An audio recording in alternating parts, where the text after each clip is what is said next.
Hello dear students, क्या हाल है सभी का। आशा करते हैं कि सभी बच्चे एकदम बढ़िया होंगे, स्वस्थ होंगे, मस्त होंगे, घरों पर एंजॉय कर रहे होंगे। जैसा कि आप सभी ने थंबनेल पर आज की वीडियो में देख ही लिया होगा कि आज की वीडियो हमारी किस टॉपिक पर है। तो चलिए वीडियो को हम आगे की ओर बढ़ाते हैं।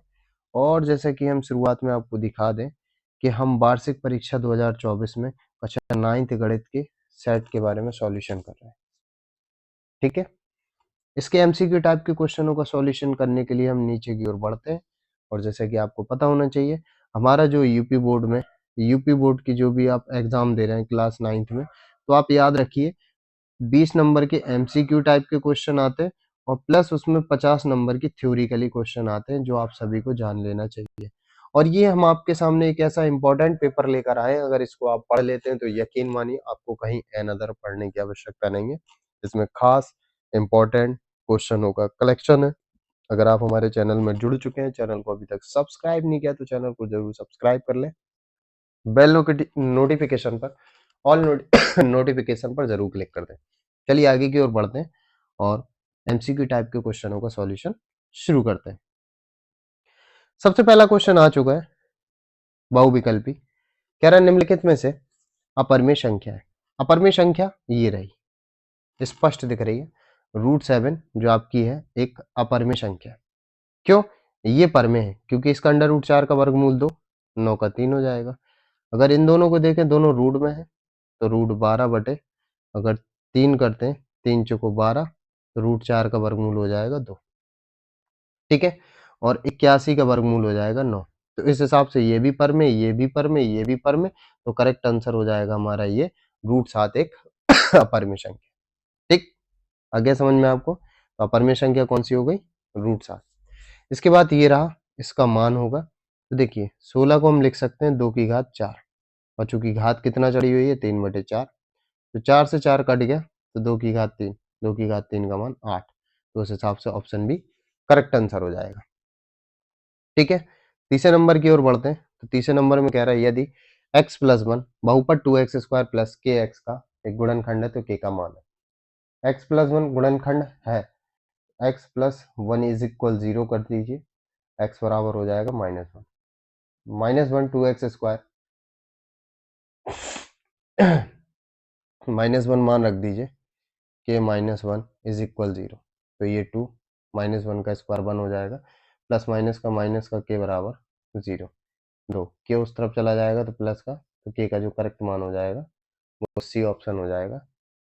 ठीक है, यानी कि 2। इस बहुपद का 2x - 5 का शून्यक बोल रहा है, तो शून्यक किस तरीके से ज्ञात करते हैं। तो शून्यक के लिए हमें 2x - 5 को 0 के बराबर करना होगा। 5 पक्षांतर करेंगे प्लस का हो जाएगा, और 2 पक्षांतर करेंगे तो 5/2 हो जाएगा। तो x बराबर कितना आ जाएगा हमारा? 5/2 करेक्ट आंसर हो जाएगा।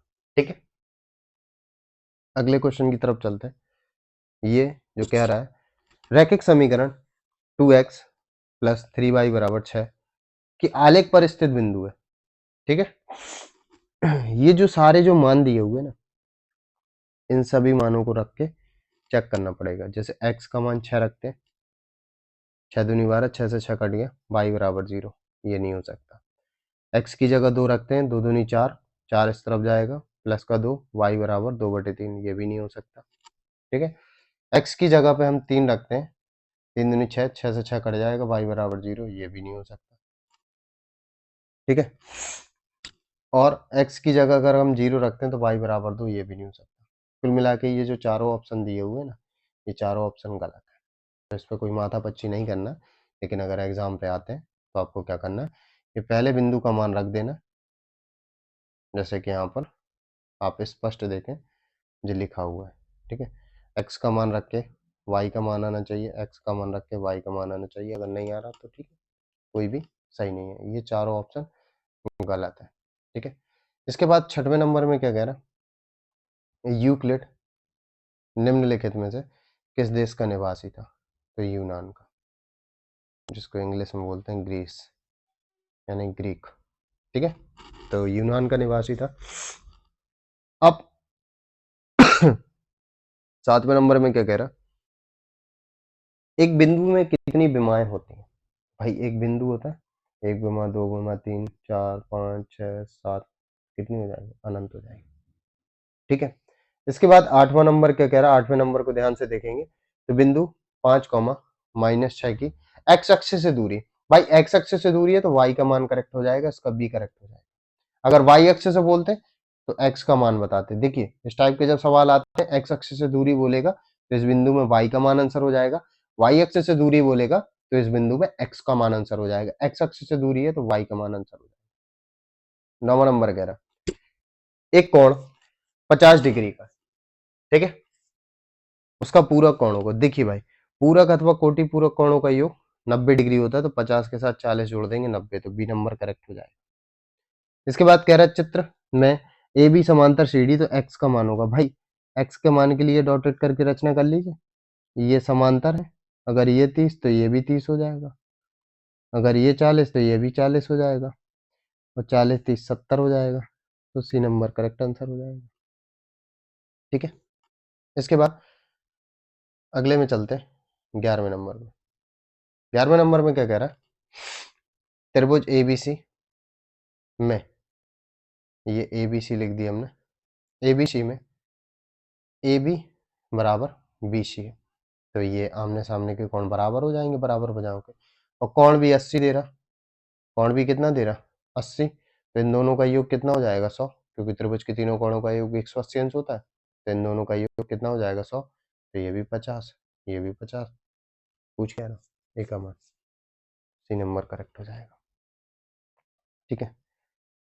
इसके बाद क्या कह रहा है? एक समांतर चतुर्भुज ए बी सी डी की हम बात करें तो ए बी सी और D, A B C D क्या? समांतर चतुर्भुज।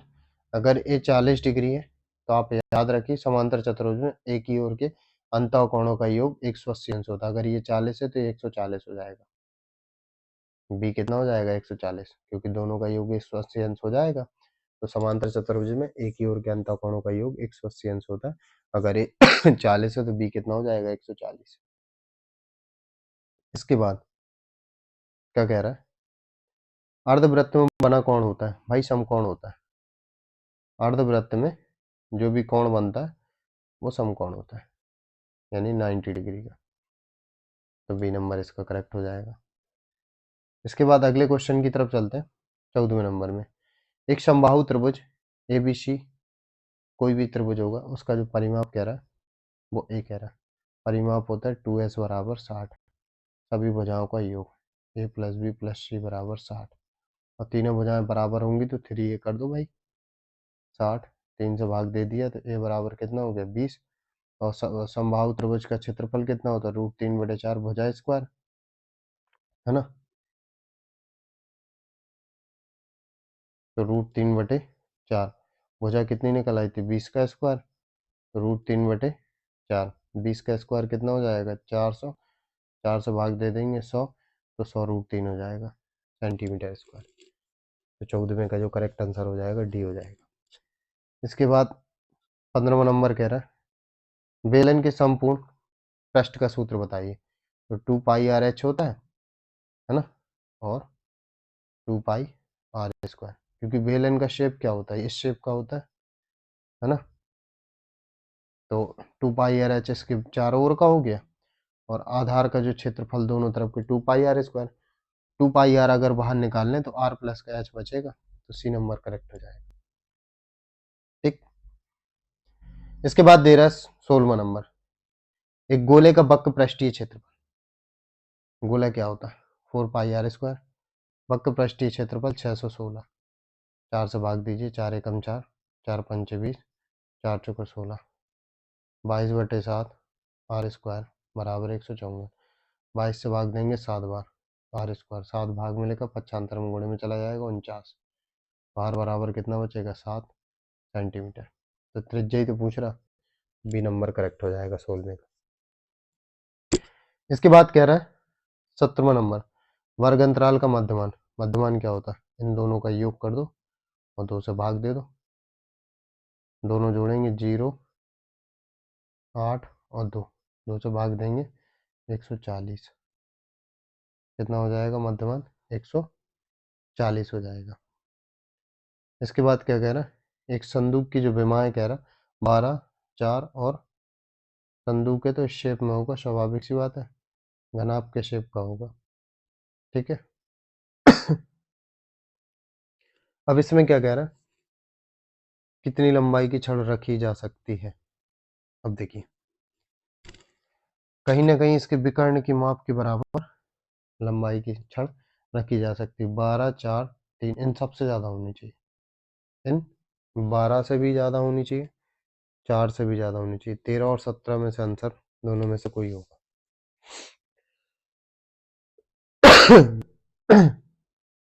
विकर्ण होगा इसकी सबसे बड़ी वजह। विकर्ण इसका क्या हो जाएगी, सबसे बड़ी वजह। घनाभ का विकर्ण किस तरीके से निकलेगा, इस कोने से उस कोने तक की बात हो रही है। तो लंबाई कितनी है, 12 है ना। ऊंचाई कितनी है, आई थिंक इसकी जो विकर्ण होगा वो 13 ही होगा, क्योंकि जो सबसे बड़ी भुजा होगी ना वो विकर्ण ही होगी। ये घनाभ जो देख रहे हैं इस शेप में, कहीं ना कहीं आप इस चीज को नोटिस कर रहे हैं, ये चीज ये होगी सबसे बड़ी भुजा। तो 12 और 4 से तो बड़ी होगी, 17 बहुत ज्यादा, 13 ही हो जाएगा। ठीक है, चलिए ठीक है, आगे चलते हैं। चित्र में ए ओ बी 50 डिग्री केंद्र पे बना कौन है, केंद्र पे जो बना कौन है, यानी कि कौन ए ओ बी जो होगा, शेष भाग पे बने कौन का क्या होगा, दोगुना होगा। ठीक है, ये 50 है, 2 से भाग देंगे तो 25 डिग्री। तो जो ए बी सी आएगा वो कितना डिग्री आ जाएगा, 25 डिग्री। ठीक, फिलहाल मैं यहाँ पर ऑप्शन नहीं दिए, तो परेशान होने की आवश्यकता नहीं है। ठीक है ना, आगे चलते हैं। इसके बाद क्वेश्चन कह रहा है, आंकड़ों का बहुलक जो सबसे ज्यादा बार रिपीट दिख जाए, 21, 21, 21 3 बार आया तो बहुलक क्या हो जाएगा, 21। इसके बाद ये रहे आपके क्वेश्चन, देख सकते हैं आप। इसे P बटे Q के रूप में लिखना, तो 318/100 कर देना। इसके गुणनखंड ग्राफ में दर्शाना, ये फ़ारेनहाइट डिग्री सेल्सियस से रिलेशन दे रहा है। ठीक है, इसके बाद ये क्वेश्चन रहा, ए बी समांतर सी डी। ठीक है, इस टाइप के क्वेश्चन कर सकते हैं आप। तो ये आपके क्लास 9th के लिए खास इंपॉर्टेंट क्वेश्चन है। ये सारे क्वेश्चनों को आप पढ़ सकते हैं, सारे के सारे इंपॉर्टेंट क्वेश्चन है। ठीक है, आई होप कि सभी बच्चों को समझ में आया होगा। अगर किसी प्रकार का डाउट है, प्रॉब्लम है, तो कमेंट बॉक्स पे कमेंट कीजिए। अगर वीडियो अच्छी लगी है तो चैनल को ज़रूर सब्सक्राइब कर लें, और मुलाकात करते हैं हम नेक्स्ट वीडियो में। अगर आप चाहते हैं हमारे चैनल से जुड़कर अपना सिलेबस कंप्लीट करना, तो आप हमारे यूट्यूब चैनल पर प्लेलिस्ट पर जाकर सारे सॉल्यूशन देख सकते हैं। तब तक के लिए bye bye, take care, good night.